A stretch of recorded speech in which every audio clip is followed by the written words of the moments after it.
Welcome to the Easton Book Festival's Saturday afternoon presentation of Donald Miller, the author of Vicksburg and an esteemed emeritus professor at Lafayette College. Today, our interviewer is David Colley, the author of many books of military history. And David and Don are actually neighbors up on College Hill here in Easton. Now, our sponsors here are WDIY-FM, Lehigh Valley Public Radio, as well as the Lafayette Humanities Center, and Pre-K for PA, which advocates for terrific preschool programs for all kids in Pennsylvania. So now I'm going to turn things over to David Colley. Okay, thank you, Andy. I've known Dan for a number of years. Dan. Don. We're not exactly neighbors now. We were neighbors a number of years ago on College Hill. And Don is, as you said, the eminent professor at Lafayette. And largely he's been writing about World War II in the past 15, 20 years. And this is an interesting change for him about Vicksburg. And this is the book that he wrote, Simon & Schuster, Vicksburg, and I think Don has been working on this, if I'm correct, for many, many years. And so it's a real change, I think, from what he's been doing in the past. He's done a lot of work on World War II, Masters of the Air, World War II. In fact, he has I have to ask him when the TV program, Masters of the Air, is coming out. I think about 2 years ago, it was still in production. And so that is something to look forward to. But this is a very interesting book. And I'll start by asking Don, what is it, and I've talked to you about this before, what is it that makes Vicksburg so important in the history of the Civil War? Because you've mentioned it, and I know that it took place, the final battles of Vicksburg took place in the first week of July 2nd and 3rd of 1863. And that was the exact date of the Battle of Gettysburg. And so the focus is on Gettysburg, and it's not necessarily on Vicksburg. And part of that may be, for most of us who are not experts on the Civil War, we think of Vicksburg as a singular battle, but I think it was more of a campaign. And Don, can you just tell us why that battle, that campaign, was so critical in the Civil War?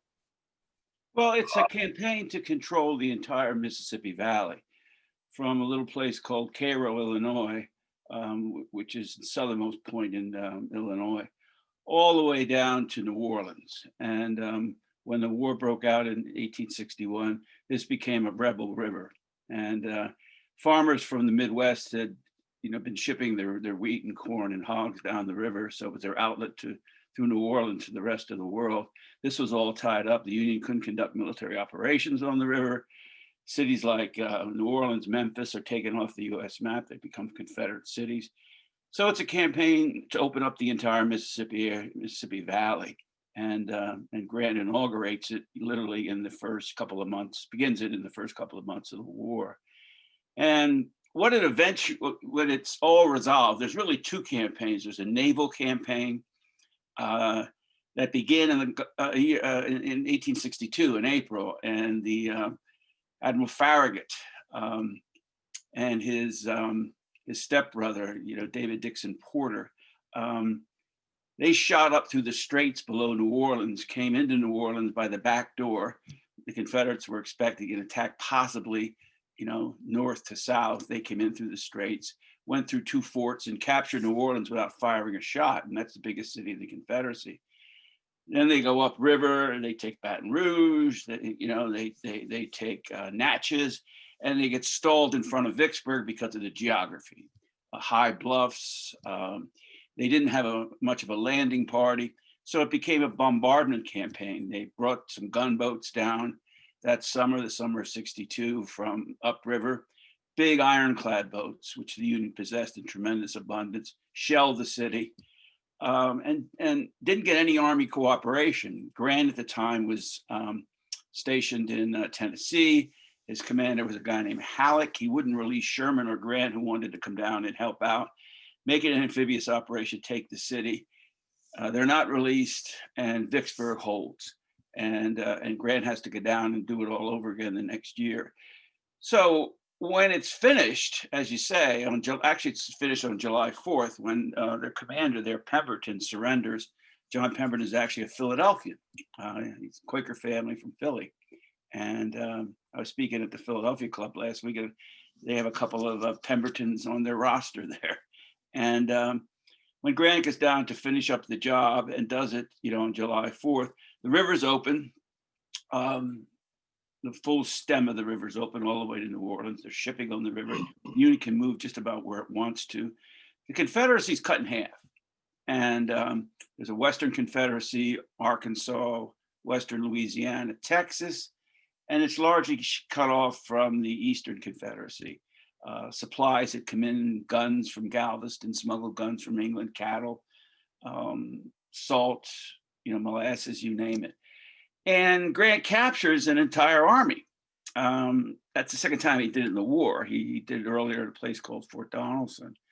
So he takes 30,000 troops out of this thing. And in the process, he begins to overthrow, and does in fact complete the overthrow of the cotton oligarchy in Mississippi. And I think this is what makes my books distinctive, in that most of the histories of Vicksburg are concentrating sheerly on almost a bullet by bullet account of the thing. I think of the big book by a guy named Ed Barrs, 3 volumes. It takes you 2 bottles of aspirin to get through, and it's one little engagement after the other.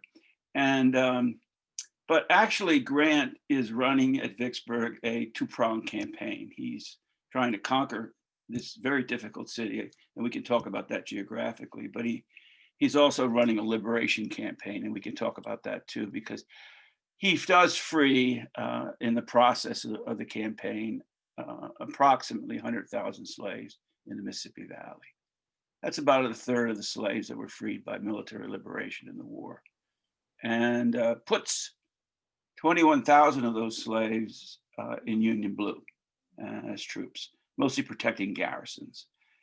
So big repercussions from this thing. I don't want to demean Gettysburg. Gettysburg is a hugely important battle, and many more casualties than at Vicksburg. And God, I used to take my Lafayette students every year to Gettysburg, and we spent an awful lot of time on the battle. Much more in my earlier years of teaching, because I didn't know much about Vicksburg, like most people, than Vicksburg. And but when you think about, I think about it, Gettysburg is a 3-day shootout, and Lee takes a licking, but he gets out of there. And by the end of that summer of '63, his army's pretty much restored to the fighting capacity it had when it marched into Pennsylvania. Same number of troops, they're a little better fed even this time. And the war goes on. And now Grant comes east after Vicksburg, and he wins a battle at Chattanooga, and he takes on R.E. Lee.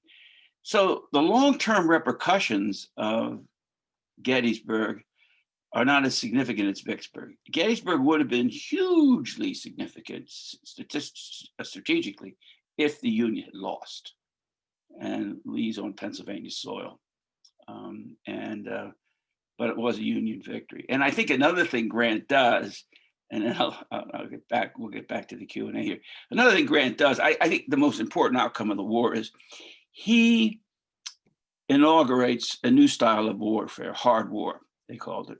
And he's warring not only on soldiers, but civilians as well. He's not killing civilians, but he's burning barns, plantations, cotton gins, destroying the entire, and winds up destroying the entire cotton, infrastructure of Mississippi, the 3rd largest cotton producing state in the Union. And and there's a lot of vandalism as well, and inaugurates really what I think is probably the only social revolution in American history. were an underclass, the slaves, participate in this by freeing themselves. So it's a many ramifying thing. It really appealed to me because, like yourself, I'm not strictly a military historian, I'm a war historian. War has ramifying social and political effects. Every battle has a political effect. Every policy that's made during the war has a military effect. Civilians are brought into it, nurses, doctors, aid workers of all sorts. And you got to bring in the civilian population because Vicksburg was a siege, 47-day siege. That's how it culminated. And the civilians are caught inside the city. So it had a lot of drama, had a lot of scope. Problem was, I didn't know anything about it when I started. Didn't know a thing. Yeah. About Vicksburg. You say you didn't know anything about Vicksburg. No, I was watching the Ken Burns series in the 90s, and I had never taught a course on the Civil War. I had, at that point, never written a book on military history. I had 5 books under my belt, but all of them were on urban history or history philosophy. I was a philosophy major in school, so I got my PhD in. It was new turf. I was a trespasser, but I was absorbed by this, really caught up by Burns's film. And so I thought, what better way to learn about the war than to teach it? So I taught a January, an intercession course, and I was one day ahead of those kids. And Ken, who I've worked with before, he got to Vicksburg and woof, he was through it in a couple of minutes, And I thought, this is a big campaign. So I went down to take a look at it, and I was impressed. I was impressed with the geography, this big delta area that runs all the way north of Vicksburg, all the way up 400 miles to, well, not quite 400, but 300 miles to Memphis. It's a high sitting, what they call the Citadel City then. It's a big curve of the river. And you got the big muddy there, a mile wide, and the swamps and bayous. So I kind of messed around there. I really believe, like you do in your military histories, in a sense of place, and try to take the reader to a spot and put you there, what they call, verisimilitude, for want of a better term. And so rented a boat, went back into the bayous with a boat, went up the Yazoo River, which is just north of Vicksburg, rented a Jeep. I mean, the scope of this campaign is pretty damn amazing. I mean, it goes from a place called Fort Hudson, just to the south of Vicksburg, all the way up to Helena, Arkansas. It's about 500 miles. And then it stretches across east to west another 100 miles, just to get to know the terrain. So, I was lucky. When I went down there, there was this fella, Ed Bars, who's a really great guy, the guy who wrote the 3-volume history. Ed knew his stuff. Ed was a Marine. He was seriously wounded in the South Pacific. He's been a park ranger and the head of the National Park Rangers, and a wonderful guy. He was in his upper 80s when I met him, and he's known for giving these spectacular battlefield tours. So I took one. And he took me all around with his buddy, Ed Graybow, a geographer who I got to know and helped me a lot too. And they kept emphasizing, hey, battles aren't fought on pool tables. You got to know the terrain. You really have to know it, things like that. And then we went out for a drink afterwards. And Ed said to me, honest to God, he says, he said, Miller, you know why you're going to write the best book on Vicksburg? And I said, no, I don't, Ed. He said, because you don't know a damn thing about it. And I said, well, that's great to know. And I said, I don't know anything about it. He said, we're all in here, and we're in the trees, and you can see the forest. You'll probably come in with a fresh perspective. There's been a lot written on this thing, and it needs a new perspective. So go to it. So those guys helped me along a lot. You need, as you know, David, you need a lot of help. And unlike World War II, I don't have David depends a lot on oral histories, as I do in doing World War II, but there's something even sometimes a little bit better than an oral history with the Civil War, and that's a diary written at the time, not later, when you Yeah. get all the, cloudy memories and things like that. And but these diaries are and letters, and the letters are uncensored, and they're terrific. But you went to several places to uncover those diaries, didn't you mention somewhere? I guess in your book you mentioned in the appendix or whatever it is that you went to places in Mississippi or all over that area to Yeah, find these diaries. I did. I actually went as far as University of Southern California, where Hamlin Garland, famous writer at the end of the 19th century, a novelist, wrote it. I think still to this day, it's the best biography of Grant, because he was able to interview all of Grant's friends and family. And the interviews are on deposit out there. He has transcripts of it. So I went to 51 archives and unearthed this stuff. And that's where you find out, as you know, that's where you make your new discoveries. Because when I got into the archives, I discovered something I had not expected to find, this social revolution idea. And let me just give you a picture. This Grant's coming down from Cairo, where he takes over as a brigadier general, takes over the station there, the military station there. It's a godforsaken place, Cairo, but by the end of the war, it's the largest military installation on the continent. And he moves down, he captures a series of Confederate forts, Fort Donelson and Henry, wins a battle, barely at Shiloh, goes on to Corinth, and then invades northern Mississippi by land, comes in from the north through Tennessee. And he's going to go down to a place called Oxford, where University of Mississippi is today. And there he gets stalled, he gets bushwhacked. They cut off his supply line, Nathan Bedford Forrest does. And another General Van Dorn destroyed his supply station. But on the way out and on the way in, his troops did tremendous devastation in northern Mississippi. They were really pissed off. They went in there with the kind of attitude I think a lot of the troops, a lot of the guys that I knew from Vietnam had about the Viet Cong, gooks and things like that, strange people. And they didn't like the way Southern women chewed tobacco and swore like sailors. They didn't care for, I think it was with Pennsylvania, they hated the way the farms were set up with the tools all over the place and the unfenced fields and things like that. And they come from like Lancaster and places like that with a clean, well-run farms and things like that. And also they began to see northern boys from Wisconsin, most of them were from the Midwest, Wisconsin, Minnesota, Illinois. And they began to see, and they're not abolitionists, most of them, but they began to see that it was important to free the slaves because the South was using the slaves to build fortifications. And the South was using slaves, of course, to tend to the cotton crops, which were sold for guns. You take away the slaves, that Union boy who went to war from that plantation might have to come home, and that's one less Confederate you have to try to shoot. They saw that taking slaves was a way, stealing slaves, they call it, was a way of winning the war. And Grant and Sherman of all people, you kind of associate with destruction and,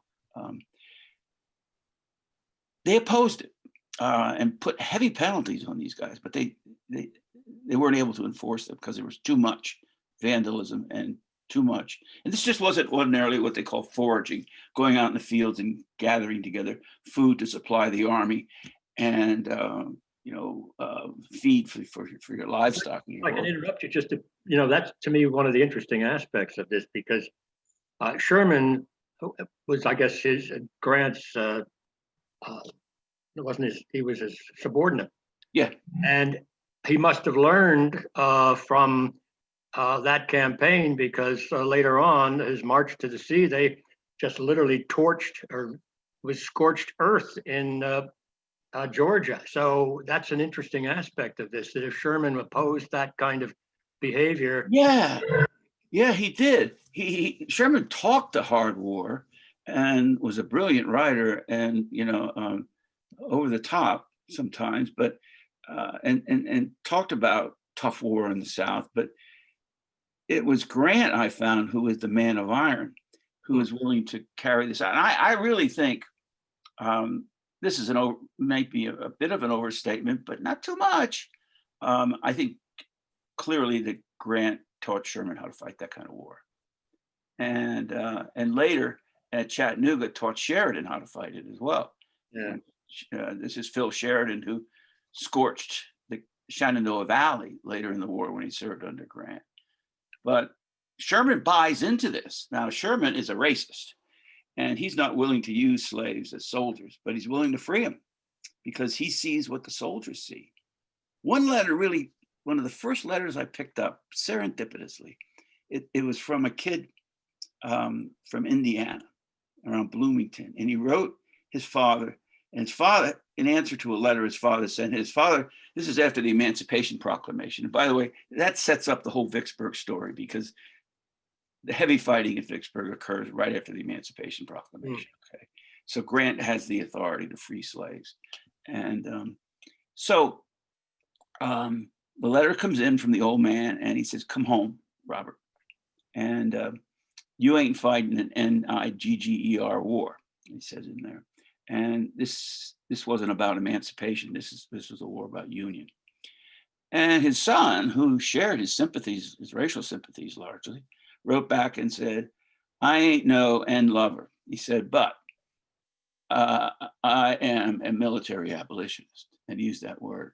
"And I think freeing these people hurts the rebels.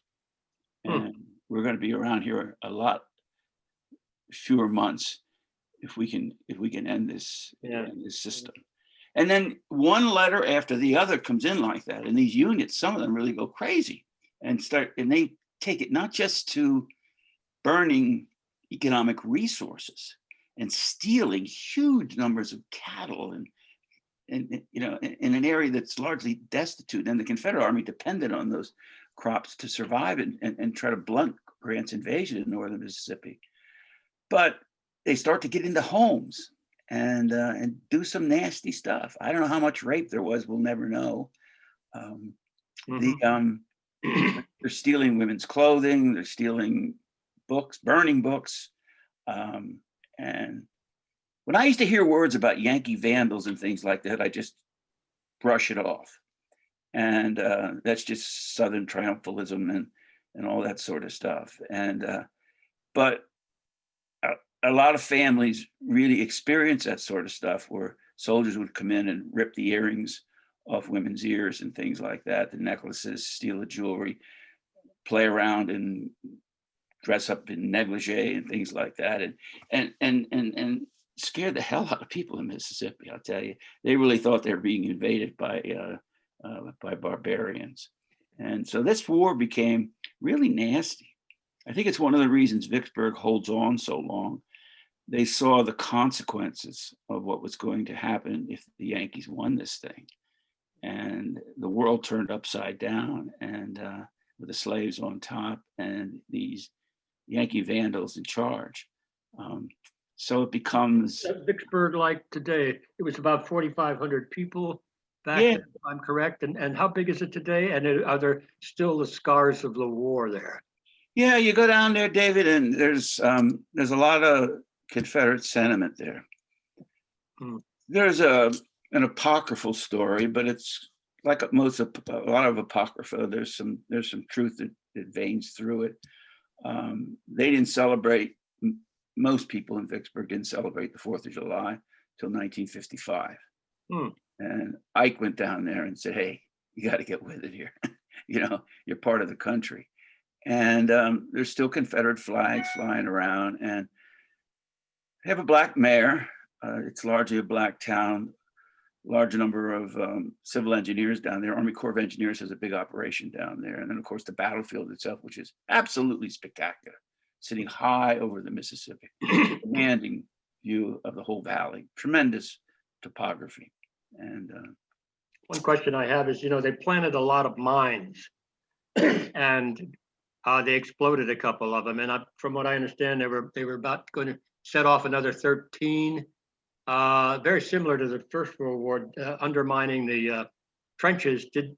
Have those mines ever been detected and removed? Yeah. They're finding a lot of these, and there's a lot in there. There's still a few in the river. They would set up these things they call torpedoes, and a Union gunboat called the Cairo was on patrol, scouting out the Yazoo Valley where Sherman was going to land in an amphibious operation to take Vicksburg. This is after the Northern Mississippi campaign failed, and Grant and Sherman went down there. The Cairo hit a mine and was sunk in 2 minutes. And so, yeah, there's still some ordnance around there. They raised the Cairo, didn't they? Yeah, Ed Barnes participated in that. Graybow and those guys, they raised it, they reconstructed it. They didn't do the exterior, they didn't do the casemate. But you see all the gears, the wheels and everything else, and it's on display there.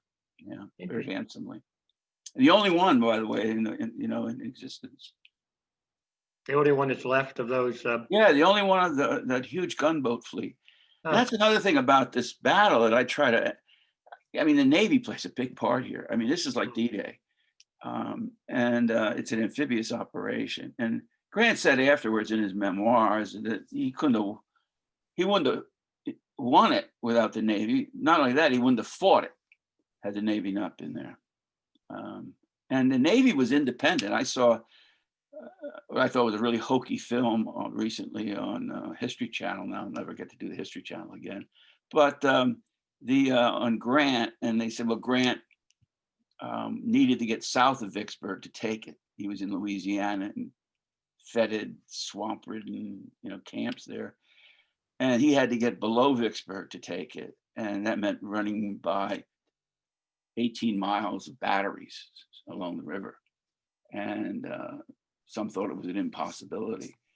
And in the film, they said, well, Grant did it. He made the decision. Well, Porter made it. That's his fleet. Grant had no control over Porter. And in the beginning of the war, the Army and Navy, as I mentioned, hardly ever cooperated. They were in competition with one another. But here, they're like partners in command, Porter and Grant. And they pull off the operation. They march an army through the swamps of Louisiana with water up to some places up to the guys' necks. Took a month. They get it down there. They run the gunboats by. None of the gunboats were taken out. And now they have a way to get across the river. They get below Vicksburg. And in quick succession, Grant wins 5 lightning-like victories. He gets on a railroad in central Mississippi and goes after Jackson, which is in the Vicksburg's, right on the Mississippi River, and east of Vicksburg, 60 miles is the capital, Jackson. There was a relief army, it was called, under a guy named Joseph Johnston, who at the beginning of the war was considered the best of the Confederate commanders. He's raising an army there. Grant went after him first. So he's fighting. He's caught between 2 armies when he goes into Mississippi. Doesn't have a map of Mississippi that's accurate. He's disobeying orders. We could talk about that in a second. He's supposed to be cooperating with another army that's being sent up from Port Hudson. He doesn't do that. He cuts himself off from communication with Washington. Grant is isolated. I mean, Lincoln has no idea where he is. He takes Jackson, then he turns back east along the railroad, cuts Vicksburg off from Johnson's army by severing the railroad, wins a big battle at a place called Champion Hill, when of all people, Churchill, who wrote a really good history of the American Civil War, actually mentions Champion Hill as the most important battle of the Civil War. Defeats the Confederate army there. Pemberton came out of Vicksburg to challenge him. And so one day, slugfest, he pushes the army back into Vicksburg and boxes it up. And for 47 days, he starves them out. So you don't get Grant, with the stereotypical image of the butcher, like he was in Virginia, just hammering the foe and overwhelming the South by sheer numbers. Mm. And that's the whole idea of this Southern, revisionism that you're hearing now with this, when this Confederate statues went up celebrating, the lost cause thing, that we were only beaten, the South was only beaten, not by strategic brilliance, but by sheer numbers. We had the best generals, we knew how to fight, we had the right cause, but Grant beat him with strategy, and he beat him with logistics. Once he got Vicksburg, the first thing he did was there's a little river I mentioned, it's north of Vicksburg, called the Yazoo. Well, that runs out to the Mississippi, and it's navigable for gunboats and regular transports, troop transports. Now he takes that first before he tries to take Vicksburg. Now he has a supply line that runs all the way back 450 miles to Cairo, and he has gunboats to protect it. So no Nathan Bedford Forrest can cut it like he did in northern Mississippi. And now he can reinforce his army and double its size and bring in field hospitals, nurses, doctors, aid workers, and Grant and Sherman brought their families down. And Grant says, we're not going to take any more casualties. He tried to bust in twice, kind of Cold Harbor-like operation. Cold Harbor was later in the war when he made a suicidal charge on some entrenched fortifications. He tries that twice. He driving his head against the wall against he'd beaten this army at Champion Hill. They scatter back into Vicksburg. They go into their trenches. They already built up these fortifications beforehand. They're fighting behind fixed fortifications. And Sherman and Grant think they're a dispirited army and he can take them. But they get annihilated in two suicidal charges, the Union Army does. And Grant says, that's it. No more casualties. We're settling in and we're going to outcamp them. We're going to run a siege operation. And that's what you were talking about, David, with the undermining and things like that. And But it's interesting that he was not interested in taking any more casualties, because when he became commander of the Army of the Potomac, I believe it was, Cold Harbor, you mentioned, they just sent entire regiments to their death. The guys were pinning their harnesses on their backs because they knew they were killed. So he must have changed. Something must have changed in him. It did, and he went back to that strategy. Didn't want to fight that way, but went back to that strategy in the East. And when he takes over as general in chief, head of all, like Eisenhower in World War II, head of all American armies, and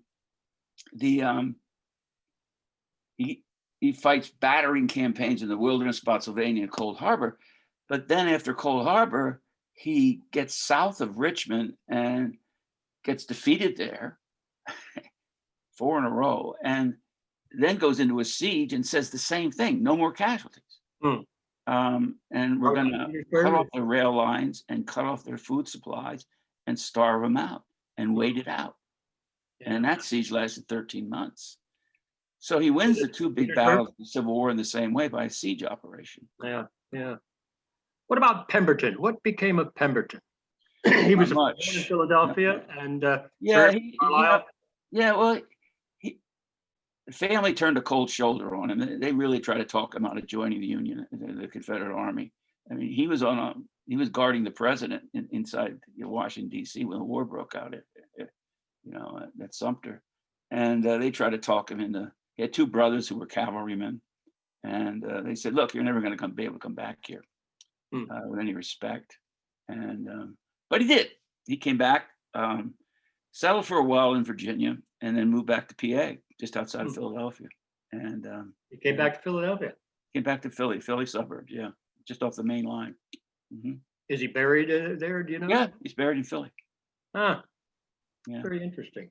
So, what is the legacy of Vicksburg? Not only then Civil War, but even today. I saw some reference to in the Iraq War that they were using Grant's tactics, and whether that's true or not, I don't know. But Grant had a lot of tactics. I mean, a lot of military historians, guys at University of Temple University, are big on this idea that the U.S. Army fights the Grant way. Big numbers, try to keep down casualties, and use strategic maneuvering, amphibious warfare, that sort of stuff. So it's taught. The Army does a lot of field studies, of the Vicksburg campaign, these field marches, they call them. And I think at the time, you say to yourself, well, how can this author, Miller, say that Vicksburg is a decisive battle of the Civil War, when hell, there was 2 more years of fighting. And maybe Grant's campaign against Petersburg and Richmond, that wraps it up.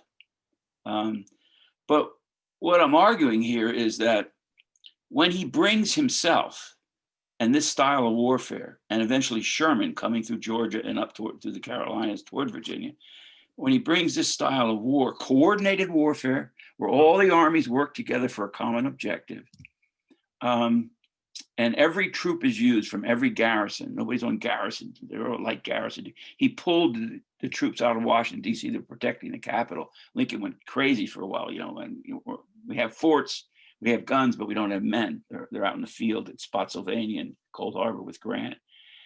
And he brings this style of warfare to the East. And the result is that the South can no longer fight offensively. They've shot their bolt, and they lost so many resources, so many men. And it's this style of attritional, all-out, tough warfare, economic and military, that grinds the Confederacy down. And so you don't have any major campaigns like Fredericksburg or Gettysburg after this. The South is fighting entirely defensively. And I came across Gary Gallagher at the University of Virginia, a really great Civil War historian, points this out and gave me access to a bunch of letters that he had, how Virginians reacted to Gettysburg and Vicksburg. Oh, okay, we're all right with Grant, and we could handle him because R.E. Lee can handle him. And he didn't get beat up that badly in Pennsylvania. He regrouped. But when we lost that river city, we lost the whole West, all those resources, all the supplies. It's a tremendous body blow. And, because Vicksburg held on so long, I mean, Farragut tried to take it in the spring and summer of '62, and it's still standing the following spring, this little town, against the largest fleet, brown water fleet, I call it, river water fleet in the world, in the history of the world, constantly bombarded. And they invested a lot of their hopes, the Confederacy did, in a place like Vicksburg, which was emblematic of what they thought was their secessionist spirit. And Grant cracks that. Yeah. What were the casualties on both sides? Do you know? Yeah, about 5,000 on both sides, each side. Yeah, 10,000. Killed. About 10,000 on both sides. Yeah. From the beginning of the campaign in '62. Yeah, I have a run up. If you look at the back of the book, I have a run up. And break down the casualties, killed, and captured and things like that. Most of the casualties occur in Grant's 5 quick battles when he crosses the river, goes into a place called Port Gibson and fights 5. It's a forced march all the way to Vicksburg. The hairy fighting took place trying to get into the place. I mean, Grant digs 4 canals. Yeah. One of them is 650 miles long. Really? Yeah, they started up in Lake Providence and run it all the way down into the Red River below Vicksburg, down near Baton Rouge. And it's going to come all the way around the boats, back up river 200 miles to Vicksburg. What was that the purpose, to go around Vicksburg? Get below it. Okay. And then they blew up a levee on the other side of the river, and they went back into the bayous with river boats that are designed, these giant ironclads that are designed strictly for deep water operations. And these things can run on mist. But Lincoln went crazy when he found out the gunboats were back in the swamps, where you have bushwhackers and you have rebel cavalry. And at one point in the book, it's like an old Wild West story. Porter's there, the commander of the fleet. Sherman's there. The 5 best gunboats they have are there, and the Confederates trapped them, surrounded them, and were about to rush the gunboats. Porter said, put mud, slippery mud on the decks, get the rifles out. When they start to board the ship, they're only in a canal about 5 feet deep. he said, we'll head for the forest and try to work our way back to Vicksburg, and hopefully they don't capture all the 5 gunboats, or certainly not the crews. They would have captured all 5 gunboats. Sherman got there in the nick of time. Porter sent a slave back after Sherman was following up through the bayou looking for Porter, and he found a slave to lead him through there. Porter sent a note to him that the slave put in his hair and slipped it in a tobacco leaf and put it in his bushy hair, and went back, and Sherman found him. He marched his boys through a swamp with water up to their necks. They put candles in their rifles, and they got to Porter in the nick of time, just as the Confederates had launched the attack. They win that, they win Vicksburg. That's the end of Sherman, certainly the end of Grant. Yeah, yeah. It's the end of the gunboat After fleet. that, did he? I know Grant must have taken over the Army of the Potomac shortly thereafter, didn't he? Yeah, what he does is he, after July 4th, he goes down in New Orleans, and he wants to, yes, he wanted to go to Mobile and beat the South coming up. Excuse me, like Sherman did, but they call him up to Chattanooga, which is under siege, and a Union Army's under siege in the mountains in Chattanooga, Lookout Mountain, and Grant defeats the Confederate Army there under Braxton Bragg, and it's a stirring victory. This is a couple of months after Vicksburg, and then they bring Grant back as General in Chief of all U.S. armies, and now it's like, this is it. This is Ali against Fraser, and this is like the end of the Civil War, one way or the other. It's Grant against Lee, and everyone knew that this is the decisive one. Whoever was going to win this one is going to win the war. What happened to Joe Johnston? Is he killed? No, actually, when after Vicksburg, he's given command of the armies that are to try to stop Sherman from taking Atlanta. Yeah. And then he's brought east to stop Sherman from taking North Carolina. And he eventually, he and Sherman signed a separate surrender at the end of the war, and Raleigh, North Carolina. Yeah. Well, I think we've pretty much gone about 55 minutes. It's I wanted to ask you one final question. Ed Burris, I saw him in, I guess it's Ken Burns's, he was a character. He is a character. When he took me out, this is at bars, and he's still going. I was talking to Rick Atkinson. He's still alive? No, yeah, Rick had lunch with Rick Atkinson, the military historian of this famous Liberation trilogy recently, and Rick had lunch with him recently. Really? And he's still running strong, and he does occasional tours, and he has a fan club that follows him. And when he about 95. Yeah, when he took me out on the Vicksburg battlefield, he took me into one of the Confederate forts, and he got up there with his cane like it was a musket. And Christ, you could almost hear the bullets whizzing by. It was stirring, and he was magnificent. Somebody said he was shot through the chest during the Second World War. Yeah, because he was always kind of like this, Well, he also has a withered arm. Oh, really? Yeah. He's a Marine. Yeah. Okay, well, Andy, do you have enough for us? You did great. All right. Well, thank you so much, Don Miller. Thank you, David Colley. And thank you to everybody who's watching this wonderful conversation. The book is Vicksburg. David, can you hold up the copy again? Yeah, I got you can buy it. There should actually it's out in paperback this week. There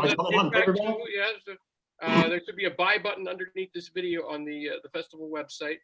So thanks for joining us, and check out some more of the Easton Book Festival in coming weeks. We are sponsored by WDIY, Lehigh Valley Public Radio, Lafayette Humanities Center, and Start Strong PA, and the Greater Easton Development Partnership, Siegel Museum.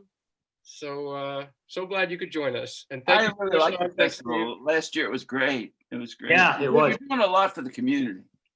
I mean, you really are. Well, we're getting a lot of support, and it's a lot of interesting people are coming out, and here you are, national treasure, and we've got you in front of your bookcase and telling these wonderful stories.